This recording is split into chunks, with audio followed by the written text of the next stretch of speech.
Coucou tout le monde, j'espère que vous allez bien. Je vous retrouve aujourd'hui pour une vidéo recommandation de livres de science-fiction. Ma relation avec la science-fiction est un peu compliquée, c'est un genre que j'aime beaucoup, mais que je lis très peu. Pourquoi? Parce que, en gros, l'origin story, c'est que j'ai commencé à lire de la science-fiction quand j'étais ado, jeune ado. Il y avait des collections qui étaient dédiées aux ados. C'était très chouette, donc j'avais un peu mes coups de cœur de l'époque. Les Abîmes d'Outre-mer, le premier, les deux autres, j'avais moins aimé, mais le premier, L'Or bleu, Dans les larmes de Gaïa, des trucs comme ça. Franchement, j'ai kiffé. Et après, j'en ai lu un petit peu des pour adultes, mais pas tant. Et en fait, je suis arrivée à un stade où je savais plus trop quoi lire. C'est-à-dire, je connais pas assez, et j'avais peur que ce soit trop compliqué. Et c'est un genre qui me donne envie, mais j'ai l'impression que je connais pas encore assez de choses pour vraiment savoir directement vers où je veux aller. En gros. C'est un peu flou, mais vous voyez l'idée. Mais par contre, c'est un genre que j'aime beaucoup. Donc j'avais envie, je me suis dit peut-être qu'il y en a parmi vous qui sont tentés par la science-fiction mais qui ne savent pas par où commencer, donc j'en ai pas lu des millions, mais je vous ai concocté une petite liste du coup plus moderne, je vous ai pas mis, mais là j'ai cité mes préférés de quand j'étais jeune, mais voilà, je vous les cite comme ça, on sait jamais, mais voilà, je vais pas parler de cela ici, j'essaie de faire une liste un peu plus moderne. L'idée c'est que si jamais vous savez pas par quoi commencer, ou que vous avez besoin un petit peu d'inspiration, ben voilà, j'espère que cette vidéo vous serve à ça. Et sachez qu'il y a une époque où je cherchais la science-fiction et où j'avais du mal à trouver des vidéos de recommandations, donc je suis là pour ça. J'ai fait des petites catégories semi-aléatoires, il n'y a pas d'ordre précis, mais voilà. Donc on va commencer par du soft. Si vous aimez bien les choses assez légères, alors je vais mettre des guillemets parce qu'avec la science-fiction, il faut toujours mettre des guillemets en termes de légèreté, je vous recommande Félicratie. Oh, regardez, les reflets sont incroyables. Oh my god. Félicratie, je pense que je vous en ai déjà parlé dans ma vidéo, je sais pas si vous l'avez vu, mais de mes livres préférés de l'année 2025. Donc je vais peut-être pas trop m'étaler, mais c'est trop bien. En fait, c'est du young adulte, donc de la jeunesse. Donc il est trop beau. Donc c'est plus dédié à un public adolescent, mais je trouve que ça passe quand même très bien. Donc pour faire un résumé rapide, la planète s'est fait envahir par des extraterrestres, et le trois quarts de l'humanité a été éradiqué, sauf quelques-uns que les aliens gardent comme animaux de compagnie. Et en fait, ce qui est trop bien avec ce livre-là, c'est qu'on suit deux points de vue. Le point de vue d'un jeune homme qui est très drôle, et qui fait beaucoup d'humour, je pense que c'est une façon de gérer le drame. Et celui d'une jeune fille qui, elle, fait partie de la rébellion, qui s'est fait un peu capturer après, et elle est un peu moins dans la blague, quoi. Et donc il se trouve que ces fameux aliens, ils sont allergiques aux chats, d'où Félicratie, et eux, du coup ces petits jeunes, découvrent une portée de chatons, et donc ils vont essayer de tout faire pour les amener à la résistance, il reste quelques humains, ils se rendent compte, etc. etc.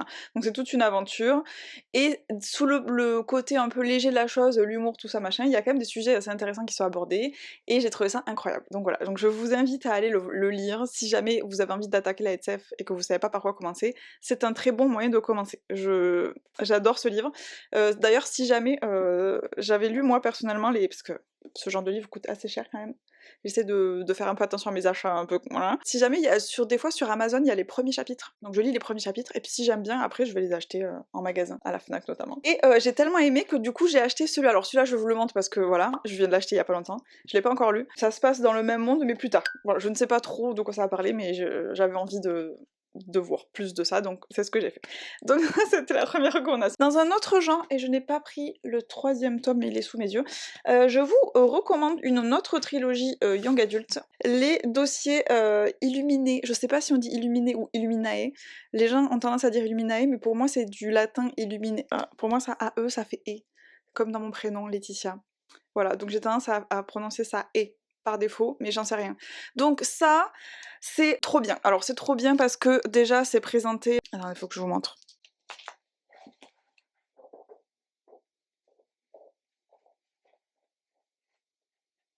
Je sais pas si vous avez vu, mais en gros c'est présenté vraiment comme des dossiers un petit peu top secret, et donc il y a différents types de supports.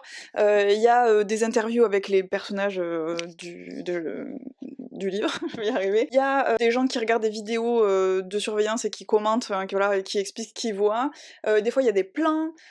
Il y a des journaux intimes, bon, bref, il y a plein de trucs comme ça, c'est ultra dynamique, et j'ai vraiment trop aimé, c'est vraiment space opéra, on est dans des vaisseaux, il y a des méchants pas gentils qui essaient d'assassiner nos gentils, ça reste très jeunesse, donc vous attendez pas, là pour le coup il y a pas des sujets d'une profondeur incroyable, mais c'est ultra rapide, c'est un peu un film d'action, et j'ai adoré.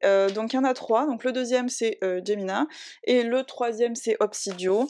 C'est pas forcément mon préféré, j'ai préféré le premier je pense, le deuxième était très chouette aussi, mais c'est quand même, en fait chaque histoire suit des personnages différents, et dans le troisième, tout ça, ça se rassemble un petit peu. Ça reste d'autres personnages à la fin, mais c'était très chouette, j'ai vraiment adoré. Petit résumé très rapide de Luminé. Le premier, en gros, on est sur une planète où il y a des gens qui sont en train d'extraire des minerais de la planète un peu de manière illégale, mais c'est vraiment une ville qui s'est construite, donc il y a beaucoup de monde. Et au tout début, ils se font bombarder leur mère par des gens qui les ont commandités pour faire ça. Donc on est un peu en mode what, qu'est-ce qui se passe? Et en gros il y a une espèce de course-poursuite qui s'engage entre du coup des survivants qui ont pris un vaisseau et qui se sont barrés de la planète pour essayer d'aller chercher de l'aide parce que là où ils sont tellement loin dans l'espace qu'ils peuvent pas accéder à des communications avec le reste de l'humanité, et qui se font poursuivre du coup par les méchants pas gentils qui essayent de les déglinguer pour pas qu'il y ait de témoins. Donc chacun des livres a cette thématique-là dans l'ensemble, et d'autres petits subplots qui viennent se caler là-dedans, et c'est ultra dynamique, franchement ça passe tout seul. C'est assez stressant parce qu'il y a toujours des comptes à rebours et des choses comme ça, ça parle aussi un peu d'IA, ça parle de plein de choses. Et c'est très chouette, franchement... J'aime bien. Si vous voulez commencer à mettre un pied dans la SF mais qu'il soit pas non plus trop hardcore, franchement c'est un bon moyen, et voilà. Young adulte, gardez-le en tête, ça se voit, hein, il y a les codes. Mais moi ça me dérange pas le young adulte de temps en temps, donc ça me fait du plaisir. Ensuite, dans un côté toujours un peu chill si vous voulez rentrer dans la SF mais toujours tranquillement. Un classique, Histoire de moi des deux robots. Alors ça c'est vraiment... un peu la base, c'est de la science-fiction chillax. C'est un futur où l'humanité a évolué, en gros, c'est après nous, et l'humanité est devenue un peu écolo, globalement. Et donc en gros, ça montre une société dans laquelle on vit en harmonie avec la nature. Et donc il y a un humain qui rencontre, enfin c'est un moine du thé, il est là pour voir, c'est en gros les psys modernes, pour que vous puissiez leur parler, tout ça, tout ça. Et donc il a une petite chariote de moines du thé, et il se balade comme ça dans le territoire des humains. Et il y a un territoire dans lequel ils ne vont pas, où les robots sont partis. Et les robots, c'est un peu une légende, ils les ont pas vus depuis très longtemps, et sauf que lui, il en croise un, et ce robot est très intrigué par les humains, et il veut savoir de quoi est-ce qu'ils ont besoin. Et donc comme ça, on va avoir l'interaction entre les deux. C'est beaucoup de questions un petit peu philosophiques, qu'est-ce que la vie, à quoi ça sert, mais chill, c'est ça, mais pas en version prise de tête relou. Très chillax, vraiment, j'ai pas d'autres mots, c'est du cosy, hein, c'est du cosy futur, je savais même pas que c'était possible. Donc il y a 2 tomes, là c'est un... Oh, il y a 2 tomes, et c'est très court, hein. Je sais même pas pourquoi il y a 2 tomes, il aurait pu en avoir qu'un, que c'était la même chose, mais ça c'est l'intégrale du coup des deux. Ça se lit très très très vite, et du coup Becky Chambers c'est un peu la queen de ce genre de choses, et j'ai attaqué ça, c'est une autre série qu'elle a faite, il faut que je le continue, c'est un livre qu'on m'a prêté, je peux pas vous dire si c'est bien, je ne suis qu'au début. Donc voilà, Becky Chambers, apparemment, Chamber ou Chambers? Chambers.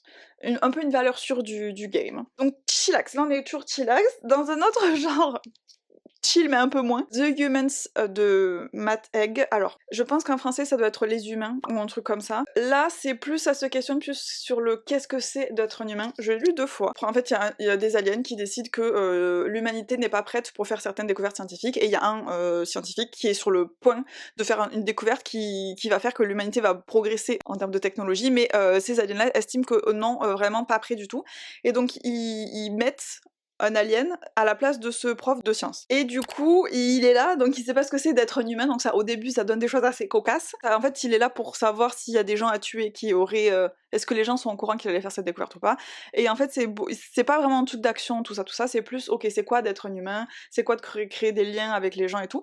Et j'aime bien ce livre. Alors, je crois que à la relecture, j'avais trouvé ça un peu moins waouh, mais je pense que je l'avais trop hypé dans ma tête. Mais là, quand j'y repense, j'aime toujours bien. Donc voilà, je vous le montre pas parce que je l'ai lu sur mon téléphone, mais peut-être qu'un jour il faudra que je le fasse intégrer ma bibliothèque. Parce que voilà, s'il est dans cette liste, c'est qu'il a quand même laissé un impact assez positif sur moi. Donc là, très pareil, en termes de SF, c'est très light. Je veux dire, en termes de vaisseaux, d'aliens et tout, c'est plus intellectuellement qu'est-ce que c'est d'être un humain que vraiment on va avoir des aliens chelous, quoi. Ensuite, dans le côté science-fiction un peu plus sérieuse,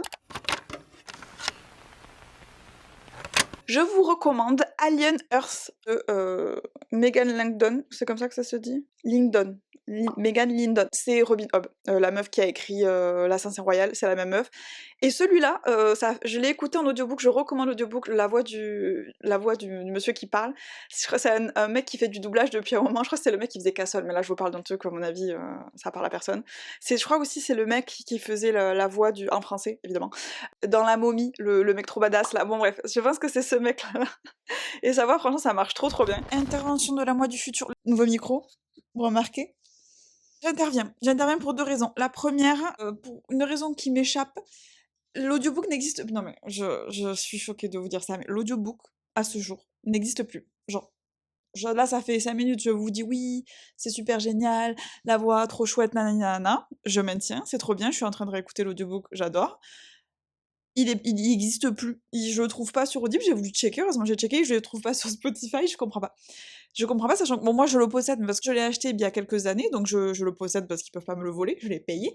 Mais si vous voulez l'acheter là, maintenant, tout de suite, c'est pas possible, et je comprends pas. Sachant que c'est pas comme si le livre, il est vieux, je pense qu'il est vieux, je sais plus de quelle date il date. Mais il est réédité là, j'ai vu une édition un peu beau gosse il y a pas très très longtemps à la Fnac. Du coup, je comprends pas. Donc, bah déjà, c'est une déception pour moi, c'est une déception, sachez-le. Donc voilà, je sais pas quoi vous dire. Peut-être ils refont une nouvelle version? Ou ils ont perdu les droits? Je comprends pas. Franchement, je vous jure, je comprends pas. Bon, des choses qui m'échappent, ça c'est sûr.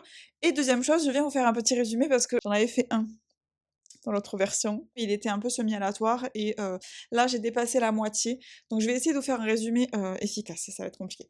Donc on se situe dans un futur assez lointain, ok? En gros, je sens que je vais partir en live, je le sens déjà. On suit un équipage. Cet équipage est composé de plusieurs humains et d'un alien qui s'appelle les astroplanes. Et cet alien, il est à la tête d'une navette spatiale qui n'est pas vraiment un navire, mais qui est plutôt un genre d'animal. C'est totalement un animal. Un animal de l'espace, ok? Et donc en fait, on va suivre cet équipage-là. Donc c'est pas un livre, déjà je vous le dis tout de suite avant de continuer les explications, c'est pas un livre où ça va beaucoup tourner vers l'action. C'est vraiment plus un huis clos où on va voir un peu l'origine story des personnages, où on va se poser des questions, il va y avoir beaucoup de c'est là où je perds mes mots, beaucoup de je sens que j'arrive pas à trouver le mot qu'il faut. Beaucoup d'échanges entre les personnages et en fait, c'est beaucoup la dynamique entre eux qui va être au cœur du truc. Et là, concrètement, j'ai passé la moitié, j'ai pas l'impression qu'il soit passé grand-chose, concrètement, en termes d'action et d'événements, mais ça se passe tout seul. Je peux pas expliquer vraiment pourquoi j'aime tant, mais j'aime beaucoup. Donc du coup, dans ce monde-là, on est dans un futur très, très, très, très lointain. L'humanité n'existe plus telle que nous la connaissons, donc les humains ne sont plus comme nous. En gros, un jour, les astroplanes, donc les aliens chelous là, ont débarqué sur la planète et on dit bon, mais là les gars, vous allez tous clamser parce que vous êtes en train de faire n'importe quoi avec votre planète. Si vous voulez, nous on vous aide. Mais par contre, en contrepartie, il va falloir arrêter d'être des gros teubés. Je vais vous faire un résumé, voilà. Donc ça, c'est des choses qu'on nous raconte en mode résumé, mais c'est pas des événements qu'on suit dans le livre. C'est vraiment des résumés où on dit, bon, il s'est passé ça, machin, machin. Et donc, en gros, les humains ont été délocalisés sur 2 planètes, Castor et Pollux. Et en gros, ils veulent maintenant, il y a une espèce de conseil des humains, là, qui fait en sorte de surveiller que les humains ne détruisent pas la nature et qu'ils vivent en harmonie avec les planètes. Donc du coup, pour vivre en harmonie avec les planètes et que tout soit un tout, qu'il n'y ait plus de survie sauvage comme ça pouvait l'être, ou comme c'est le cas sur notre planète, il y a des règles à suivre, et du coup l'humanité a dû subir des modifications. Et en gros, plus l'humanité évolue, plus c'est plus trop des humains. Donc en gros, c'est ça qui est drôle. Les humains vivent de plus en plus longtemps, par contre ils sont de plus en plus petits. Donc je vous ai dit, les humains vivent très très longtemps, mais pour le coup, la puberté est vachement décalée. Donc en gros, là c'est trop bizarre parce qu'on suit des humains adultes, avec surtout que la voix du mec elle est vachement grave et tout. Donc on suit des adultes, sauf qu'en fait ils n'ont pas encore eu leur puberté. Donc en gros, on se rend compte qu'ils bah, ont pas encore eu tout le bouleversement émotionnel dû aux hormones, il n'y a pas encore l'évolution physique. Du coup, c'est un peu perturbant parce qu'ils sont un peu décrits comme des enfants, mais quand ils réfléchissent et ils pensent comme des adultes. Donc, c'est un peu perturbant, mais c'est assez intéressant. Et c'est ça que j'aime dans ce livre, c'est qu'en fait, on voit une humanité qui est très différente de la nôtre, et en même temps, ça reste quand même des humains. Et bon, après, du coup, il y a plein de choses qui vont se passer autour de ça. On va nous parler du fait que bah, si jamais les humains rentrent pas dans le moule, on va les... c'est quoi le terme déjà? J'oublie tout le temps. On va les recalibrer, quoi. C'est pas le terme, mais j'ai oublié. Donc ils vont, en gros, ils ont une espèce de stage de recalibration parce que bah, t'as eu des pensées que t'aurais pas dû avoir. Donc voilà, c'est quand même assez strict. Et donc on voit tout ce truc-là. On parle aussi de la relation entre du coup cet astroplane et son vaisseau qui est un animal, ce qui me fait beaucoup penser des fois à la relation que l'homme peut avoir avec le chien. Et selon à qui vous demandez,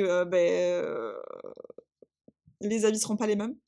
Par exemple, pour mon chien et mon enfant, je n'envisage même pas de lever la main sur elle, de la punir en la frappant ou des trucs comme ça. Pour moi, c'est inimaginable. Et il y a des gens pour qui c'est normal. C'est voilà. Peut-être ça vous choque, je sais pas. Moi, ça me choque en tout cas, mais voilà, c'est des trucs où la condition animale, c'est un peu flou. Et ben, on parle aussi de ça dans ce livre. Et en gros, une question se pose. Donc, la planète Terre a été abandonnée parce que plus du tout viable. Et il y a toujours ce truc un peu, à chaque fois que il y a des livres où il se passe ça, toujours la question de est-ce qu'on pourrait y retourner, est-ce qu'on pourrait pas voilà, récupérer la terre d'origine, est-ce que l'humanité ne se perd pas en évoluant, enfin bon, voilà. Il y a toutes ces questions-là qui sont abordées et je trouve ça passionnant. Et franchement, je kiffe, j'aime trop, je sais pas, il y a un mood particulier. Et encore une fois, c'est pas un truc d'action, c'est pas un truc, mais je sais pas, j'aime bien. Donc si vous voulez, bah, vous pouvez le lire en papier. Je trouve ça un peu dommage que vous n'ayez pas la possibilité d'écouter l'audiobook parce que je trouve qu'il est vraiment très qualitatif. Mais écoutez, peut-être va-t-il revenir un jour, je ne sais pas. Je vous jure, ça me fume ce truc, hein. Je vais pas m'en remettre, j'ai passé 10 minutes là-dessus. Donc voilà. Ensuite, dans un genre un peu comme ça, un peu société, évolution, tout ça, je vais vous parler de Dans la toile du temps de Adrian Tchaïkovski. Je suis pas sûre de bien le prononcer. J'ai trop kiffé ce livre. Il y a des suites, j'ai pas osé les lire encore, j'ai peur. J'ai peur que ça abîme celui-là. C'est un peu. Alors celui-là, pour le coup, il est dense. 700 pages. J'ai adoré ce livre. En fait, ce que j'ai aimé, c'est. On suit deux points de vue. En gros, on a au tout début une scientifique qui veut tester l'évolution. Est-ce que si on met une bactérie qui permet d'évoluer rapidement et qu'on met des singes sur une planète toute neuve, est-ce que ça devient des hommes? C'est la question du départ. Sauf qu'il y a un bisbis au tout début, hein, je vous spoil pas, qui fait que ça se passe pas comme prévu, que les singes ils explosent. Par contre, la petite bactérie de l'évolution, elle va quand même aller sur la planète. Et donc là, bim bam boum, qu'est-ce qui se passe? C'est une araignée qui va avoir la petite bactérie et sur laquelle ça va marcher. Alors moi, j'ai très très peur des araignées, mais là ça passe. Vous inquiétez pas si jamais vous êtes arachnophobe, normalement franchement ça va. Je suis le genre de personne à mettre des post-it sur les livres de la nature là quand ils me foutent des photos d'araignées, donc vraiment j'aime pas ça du tout. Et en fait on va voir comment est-ce que cette société va, comment est-ce que cette petite araignée, elle va évoluer en société et comment cette société va évoluer. J'ai trop aimé l'idée, j'ai trop aimé le monde qui est écrit. Franchement j'aime trop ce genre de choses, c'est tout un peu spéculatif où on part d'un truc qu'on connaît pas et on voit comment ça évolue. Franchement j'ai adoré. Et du coup en parallèle on suit un vaisseau avec les derniers humains et on voit ce qui se passe, ils sont partis chercher une planète, etc., etc. Et on suit les deux en parallèle, et franchement, incroyable, j'ai adoré. Les idées sont incroyables, donc vraiment, c'est plus de la science-fiction un peu plus dure, mais ça reste abordable, y a pas de souci, j'ai réussi à le lire, ne vous inquiétez pas, vous allez y arriver aussi, j'ai adoré. Ok, donc là, petite parenthèse, je vous en ai calé un en plein milieu qui est tout seul. C'est une petite nouvelle de Liu Cixin. Je crois que c'est ça son nom. Je l'ai pas écrit. Pourquoi je l'ai pas écrit? Je suis teubée ou quoi? C'est le monsieur qui a écrit Le problème à trois corps. Le problème à trois corps me fait beaucoup d'œil. Je l'ai toujours pas lu parce que c'est un pavasse sa mère et j'ai peur de pas réussir à suivre. Je sais que là, c'est pour le coup, c'est la hard science. Donc ça veut dire que c'est vraiment la science où ça sort les maths et tout. Et ça, j'avoue, j'ai un peu de mal. Ça me fait peur. J'en ai pas vraiment beaucoup lu, ou alors voire pas du tout, mais parce que ça me fait peur. Et du coup, le problème à trois corps, j'ai regardé la série Netflix que j'ai adorée. Je l'ai déglinguée en une après-midi. Donc je vous parle du problème à trois corps là, mais c'est pas ça dont il est question. On parle de cette du même auteur, et en fait, il a fait des nouvelles, et j'en ai écouté une en audiobook. Donc une, c'est tout petit. Je crois qu'en 1 heure ou 2, c'est plié. J'ai vu le livre édité, il est microscopique. Mais j'ai bien aimé, ça s'appelle Terre errante. Si jamais vous avez envie de tester ce principe de science-fiction et que vous avez peur, c'est le meilleur format, parce que c'est tout petit. Alors, je crois que le livre coûte 10 €, c'est scandaleux, franchement, il y a 3 pages et demie. Peut-être trouver un autre moyen de le lire, je sais pas, ou de l'écouter en audiobook en même temps, vous me direz... Comment est-ce que ça se fait que je l'ai écouté? Est-ce que c'était sur Audible? Est-ce qu'il était gratuit sur Audible? Ou est-ce que c'était sur mon application ou c'était en anglais? Je sais plus comment je l'ai écouté en audiobook. Mais franchement, ça passe tout seul, et c'est pareil, on part du principe que y a un problème, je sais plus exactement les, les détails, mais il y a un problème avec la Terre et le Soleil, je crois, et en gros, il part du principe que, ok, on va mettre, cette idée, déjà l'idée de base, je la trouve incroyable, on va faire en sorte que la Terre devienne un vaisseau spatial, et on va essayer de se barrer de là où on est pour aller trouver un meilleur endroit. Est-ce que c'est pas une idée incroyable? Je crois que le soleil va mourir, un truc comme ça. Et donc on voit le départ de cette Terre, est-ce que ça marche, les conséquences que ça a sur l'humanité. Et en fait, c'est ça que j'aime. C'est ok, il y a un postulat de départ où il se passe une dinguerie. Comment est-ce que l'humanité, elle évolue? Propre, rapide, pépite. Et je crois qu'il y a un recueil de nouvelles où elle est dedans, il y en a d'autres, et j'ai très envie de les lire, mais j'ai beaucoup de choses à dire, donc il faut que je me contienne. Mais franchement, j'ai adoré. Donc si jamais ça, je trouve que c'est un bon moyen de rentrer dedans, c'est tout petit, ça va vite, et vous pouvez voir si vous avez des affinités avec la chose ou pas. Et c'est ça qui m'a encore plus donné envie de peut-être attaquer le problème à trois corps, parce que je me suis dit non, je m'étais dit jamais je le lirai celui-là, il me fait trop peur, mais franchement, cette petite nouvelle, elle est passée toute seule, donc voilà. Alors, et là on attaque la partie un peu classique. je râlais beaucoup à une époque parce que j'avais l'impression que quand j'allais à la Fnac, tous les livres de science-fiction que je voyais, le 3/4 c'était des vieilles science-fiction, un peu des classiques comme ils disent, sauf que en fait moi les vieux livres comme ça ils me font peur, en plus c'est pas forcément des gens très... voilà, le sexisme tout ça, il y a moyen qu'il y en ait pas mal dedans, et ça me saoule un petit peu. Maintenant je commence à repérer la nouvelle science-fiction, donc j'ai un peu moins cette sensation, mais je trouve qu'il y a quand même beaucoup de rééditions de vieilles choses. Et les vieilles choses ça me fait peur. Mais malgré tout, j'ai quand même 2 vieilles choses à vous recommander. La première, alors celle-là faut la prendre avec des pincettes parce que c'est quelque chose que j'ai lu il y a au moins 15 ans. Donc faudrait que je relise pour vraiment valider que c'est bon, mais je sais qu'à l'époque j'ai vraiment beaucoup aimé. C'est un recueil de nouvelles de Isaac Asimov. Isaac Asimov c'est un peu le big boss du game. Je sais pas si vous avez déjà entendu parler des 3 lois de la robotique. Les robots ce qu'ils doivent pas faire, gna gna gna. C'est Isaac Asimov, c'est-à-dire que iRobot, le film de ma jeunesse, c'est lui, voilà, ok, donc c'est un... Le mec il pèse dans le game. Et lui pour le coup il faisait des trucs très apparemment art science. Sauf qu'il a fait un... Donc il y a un recueil de nouvelles que moi j'ai lu quand j'étais plus jeune qui s'appelle L'avenir commence demain. Je sais pas où il est. Il est peut-être avec mes livres en décontamination, franchement c'est le bordel, je sais pas où il est. Que j'avais beaucoup aimé. J'avais beaucoup aimé ces nouvelles, il y avait des trucs qui m'avaient vraiment surprise, c'était très varié, et je suis pas très nouvelle à la base, vous allez pas me croire parce que c'est les deuxièmes. En fait, les nouvelles, pour que je les aime, il faut ou qu'à la fin on me fasse un effet waouh, qu'est-ce que c'est cette fin, je m'y attendais pas, ou qu'il y ait des concepts qui soient développés dedans qui soient trop intéressants. Et c'est pour ça que j'ai aimé Terre errante, parce que le concept dedans me fascine, et il n'y a pas besoin que ce soit super long pour que ça marche. Et là, ben, c'était le cas.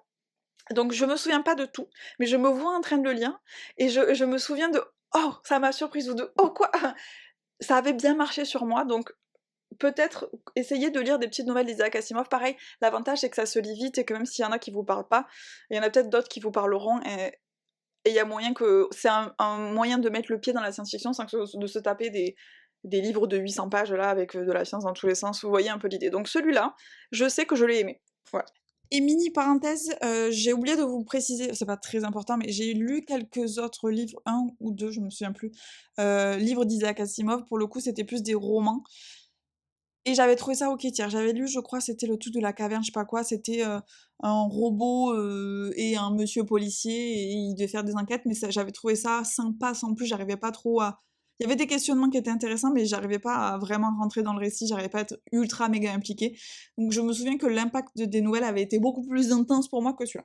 Il faudrait que j'en remette le nez dedans, parce que je pense qu'Isaac Asimov, il a écrit beaucoup de choses, et j'imagine que dedans, il doit y avoir des trucs encore très stylés. Et ensuite, alors celui-là je pensais pas que je le recommanderais un jour, je vous recommande Solaris de Stanislas Lem, et je suis pas du tout sûre de bien le prononcer. Et alors Solaris, déjà, franchement cette histoire c'est n'importe quoi, je l'ai acheté parce qu'il était beau. Je l'ai acheté parce qu'il était beau, et en fait j'avais pas du tout compris, je pensais que c'était le livre qui était à l'origine d'un film de science-fiction à base de soleil, de gna gna gna, de bidule.